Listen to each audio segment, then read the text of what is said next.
The largest school district in our area now searching for answers to a big budget deficit. Beyond the possibility of consolidating buildings, educators also need more students to show up for education. Duval County Schools Board Chairman joining us today. We're diving into the latest issues for City Council members as members get ready for the next meeting Tuesday. Will Lahnen offers his perspective. And a sorrowful but fond farewell to a longtime public servant. Remembrances of former Governor and Senator Bob Graham on This Week in Jacksonville. I'm so glad you're with us today. A full show today with some great guests. The first of those is Darrell Willey, chairman of the Duval County School Board. We were here together discussing things just a couple of months ago. But some things have...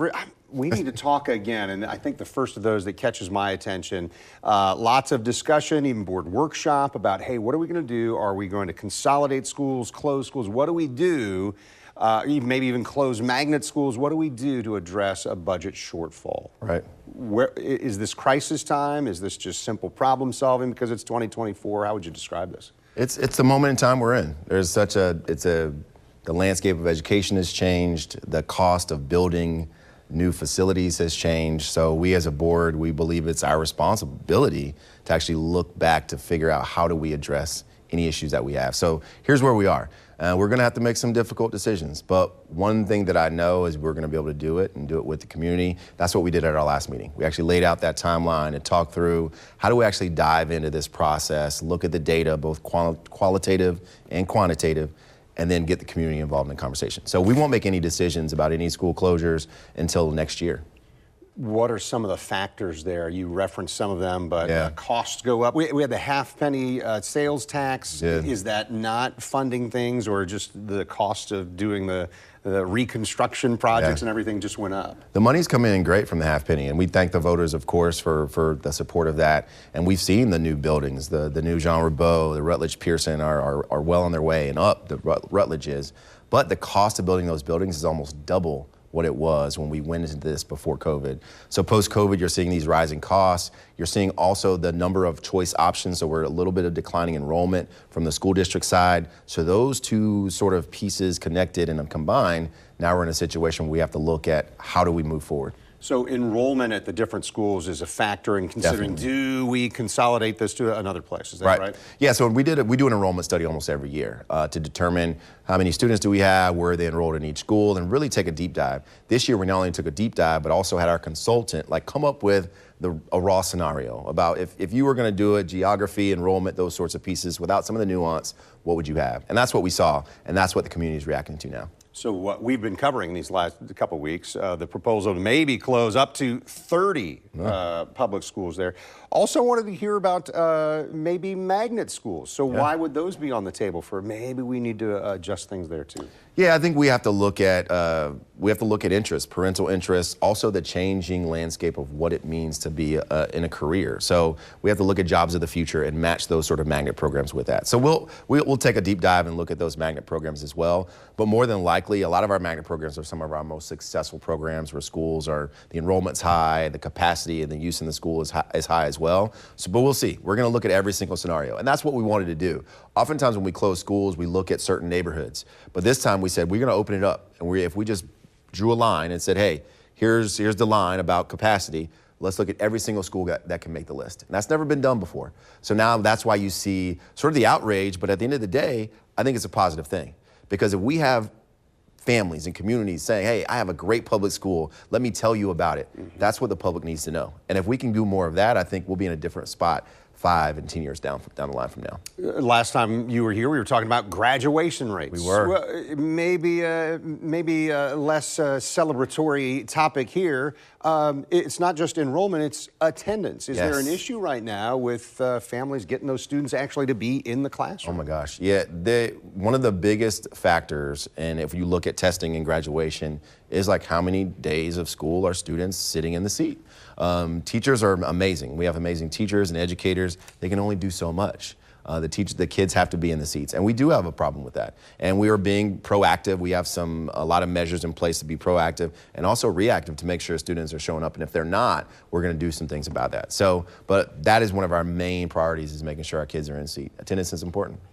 I see it's happening elsewhere too, but this week we saw that Duval County Public Schools filed a federal lawsuit. This is against the major social media platforms. And again, other counties are doing this as well. Why is that important?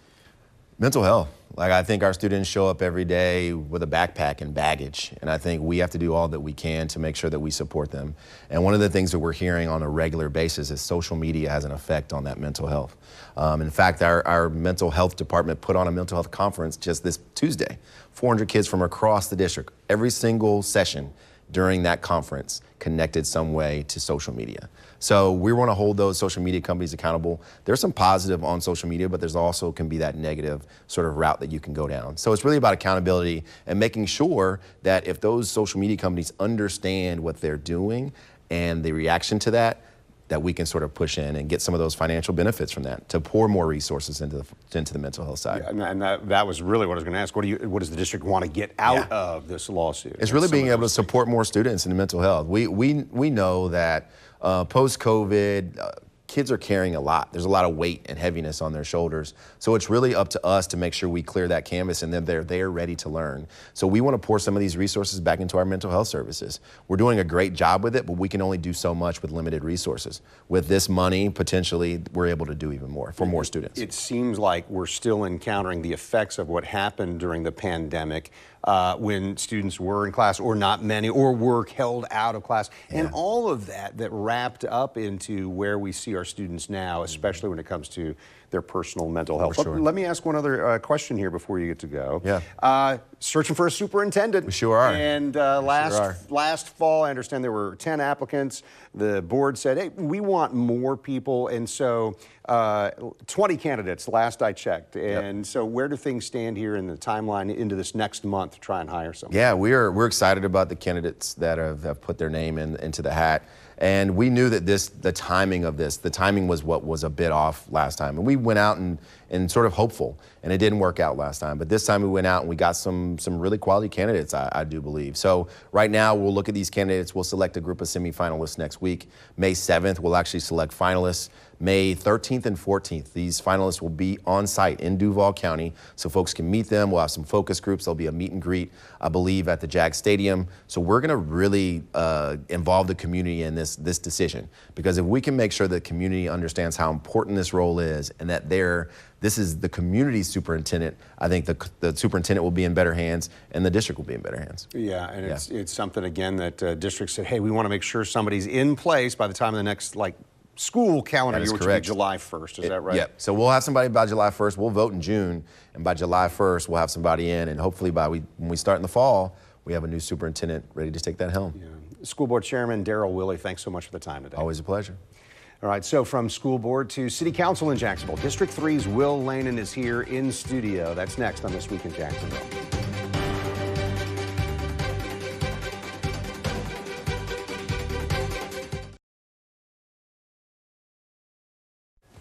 You're watching This Week in Jacksonville with Kent Justice. And Jacksonville City Council still in the first year of a new 4-year cycle, and when members took their seats last July, there were 10 of the 19 who were brand new or recently installed.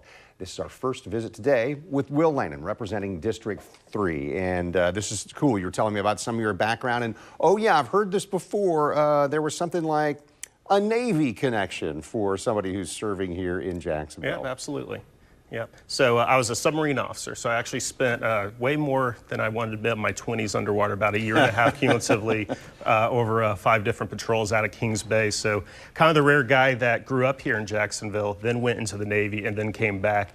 What brought me here originally was both my grandfathers were World War II Navy vets. Wow. Who, when they ended their service, actually both started small businesses here in Jacksonville, and we've been here ever since. Wow, that is really cool. I appreciate it. Just a few weeks ago, got to meet the rest of your family there. I love how you talked about meeting your wife in town and Stanton College Prep.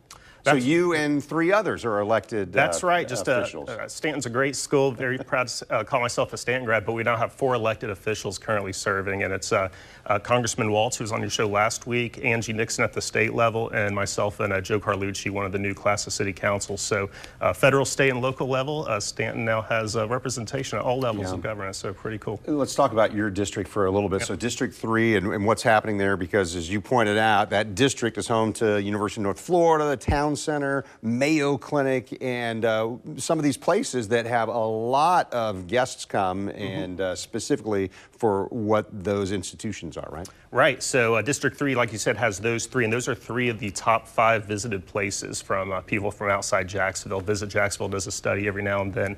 And so, I mean, Town Center, great places for Jacksonville, just between all the stores, retail, restaurants. And then University of North Florida, I didn't realize how big it was until I've started to follow it closely. 18,000 students, and the president has a vision to be to 25,000 by 2028. Lots of new buildings, renovations. And one of the great things about University of North Florida, 60% of the grads actually stay in Northeast Florida. And a great example, you just had the school board chair, there's actually 1,600 Ospreys that are part of the Duval County Public School system right now, teachers, administrators, and other roles within the district. And you talked about some of that growth that President Lahnen wants to have at UNF. Is it something as the district representative, you're talking with people at UNF and saying, hey, what do you need from City Council, or what do we need to convey to the rest of Council? Absolutely, because I mean, we've in the past the city has supported other universities, so I want to make sure that UNF is represented well, because they are the biggest school within Jacksonville, and like I just mentioned, 18,000 growing to 25,000, and just a huge driver of talented people graduating and staying in our community and starting their careers and families here. One of your roles, and it makes sense. You're this year's council liaison to the Military Affairs and Veterans Department. And I love that you pointed out, hey, 7 of the 19 council members have military service in their background. That's right. And just a few years ago, my predecessor in District 3, Aaron Bowman, was the lone veteran on council. Now we have 7. And I'll name them real quick. I'm glad to say it's a Navy majority. So it's myself, Nick Howland, Royal Arias, and then Jimmy Peluso on the Navy side, and then Tyrone Clark Murray, Chris Miller, and Rory Diamond on the Army side. And both Councilman Peluso and Diamond are also reservists. So they not only have their day jobs, their council jobs, but then on the weekend a month in the summers, and I think we all know Councilman Diamond got deployed last year. Answered the call. Right, so they're serving not only their community, but their country at the same time, which is very impressive. Tell us about this. You introduced a Purple Heart resolution that I guess would declare Jacksonville a Purple Heart City. What's that about? Yeah, so it's actually a great story. Shortly after I was elected, I was speaking at a veterans event, and someone asked me, they specifically said, how come we don't have the Welcome to Jacksonville, a Purple Heart City signs like Neptune Beach has? And so Harrison Conyers, who's the director of the Military Affairs and Veterans Department, and I started researching it.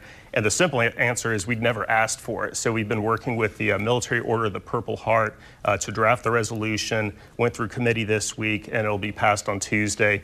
And then just another way to honor the Purple Heart recipients and really all veterans in our community. And what it's going to mean is when you drive through Jacksonville or enter the major arteries, you're going to see Welcome to Jacksonville, a Purple Heart City. Yeah, that makes an impact on everybody who comes in, but everybody who just lives here and driving around, and it's a reminder Jacksonville's a military-friendly city. Yeah, I mean, I work in a building full of Purple Heart recipients to the point we actually have designated Purple Heart parking at my workplace, and we have hundreds. We don't know exactly how many, but we can easily say we have hundreds of Purple Heart recipients in the city. Yeah, and isn't that interesting for your background as a veteran? You got a Purple Heart. You're not walking around telling everybody about it. Right. But boy, it's meaningful when you're recognized for it. Absolutely. Yep. Yeah. Will Lahnen, I appreciate it. Recognizing you as our District 3 representative in the city of Jacksonville on City Council. Great to get to introduce you to everybody here. Great to talk through some of these issues, and we'll have you back. Thanks so much for having me, Ken. I appreciate it. You got it. All right, so still to come here, we are remembering and celebrating a man who served the citizens of Florida throughout his life. Chris Hand's thoughts on a friend and mentor, former Governor and Senator Bob Graham. That's next on This Week in Jacksonville.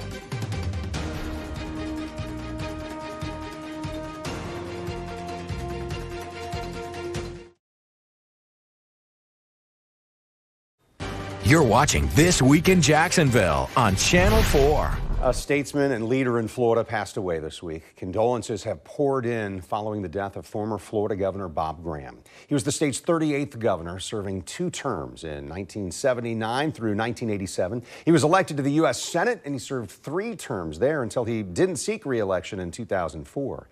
Graham had entered the race for the Democratic nomination for president in the 2004 election, ended that bid in October of 2003. More recently, supported his daughter Gwen Graham when she ran for governor. That was in 2018. Governor Ron DeSantis released this statement. He was a devoted public servant who, among other important work, made enormous achievements in conserving Florida's natural resources. We are grateful for his service to our state and nation. May he rest in peace. I met Senator Graham through Chris Hand, a government law attorney and regular contributor to our show here. I asked Chris this week to share what the loss means to our community and to him personally. Well, Ken, I've had the great privilege for the better part of the last 3 decades to work with and be friends with Bob Graham. And he was really an extraordinary boss and mentor, teacher. And like I said, most importantly, friend. We not only did I have the privilege to work for him for 5 years in the United States Senate and on his 1998 re-election campaign, but in the quarter century since then, have written 2 books together and worked together on a lot of different projects. I just count myself as incredibly blessed and fortunate to have had the friendship of an extraordinary leader and public servant and human being as Bob Graham was. In the wake of his passing this week, we've heard lots of comments. It didn't matter which political party you were associated with. Lots of people just saying how thankful they are for a man who dedicated so much of the majority of his life to public service. Well, he really did strive. I mean, I think he was an extraordinary leader for a number of reasons, Kent. He, first of all, truly loved Florida and loved Floridians. I think one of his favorite things to do was meet new Floridians, hear their stories, learn from them, and take those lessons back to either Tallahassee or Washington, wherever he was serving at the time, and put that into action. That really defined his governing approach. He was also exceptionally humble. This is someone who had achieved the highest executive office in the state, the highest federal legislative office in the state, but still enjoyed, you'd be in a restaurant with Senator Graham and someone would come up and share their story, and he would just sit and listen and ask questions and share contact information. And he truly loved kind of working across party lines. He had a very close friendship with his then colleague, U.S. Senator Connie Mack, worked with others in the Florida delegation and throughout the Senate and House from other states, regardless of whether they were Democrats or Republicans. Just never found partisanship something that he was all that attracted to. He was interested in solutions and finding ways to seek and discover common ground. So really an extraordinary set of leadership qualities that allowed him to be very effective, but also made sure that he never lost touch with people in Florida. He stayed deeply grounded, deeply connected.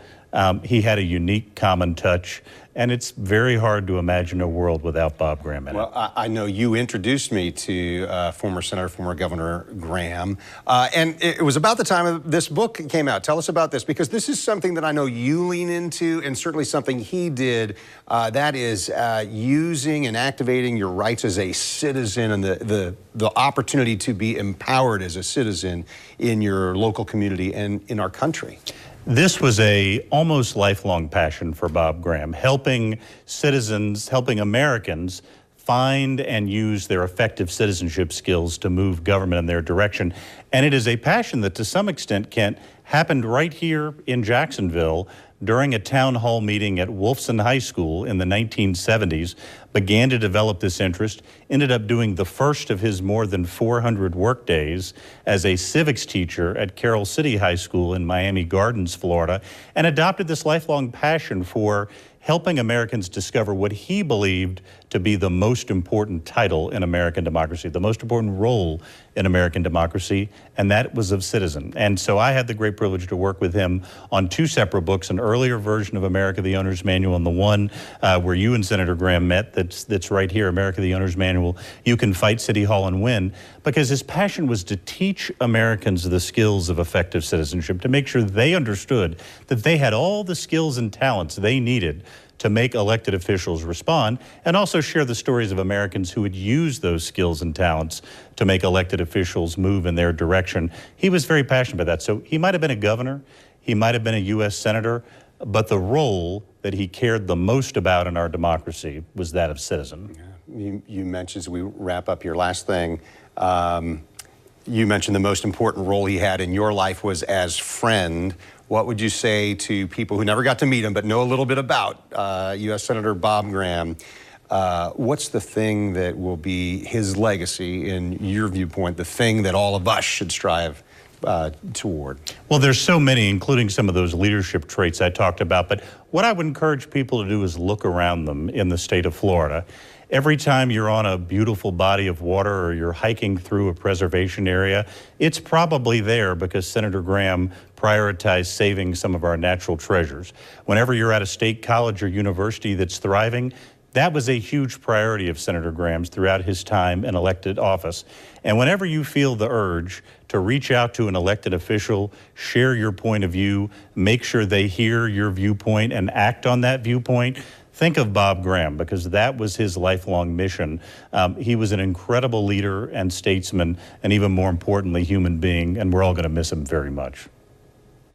Senator Graham spent a lot of time the past several years involved in the public policy school at the University of Florida named after him.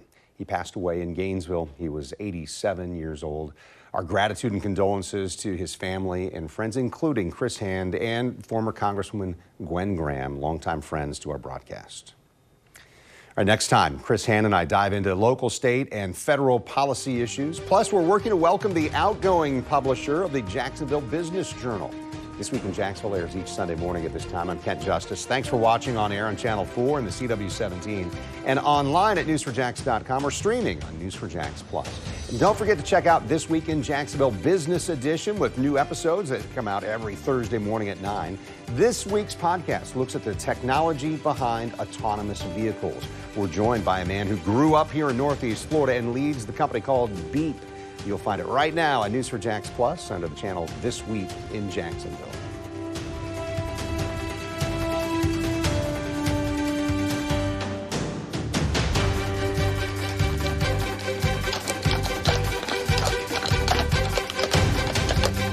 See why every day more people are choosing News4Jax, Northeast Florida and South Georgia's #1 source for local news.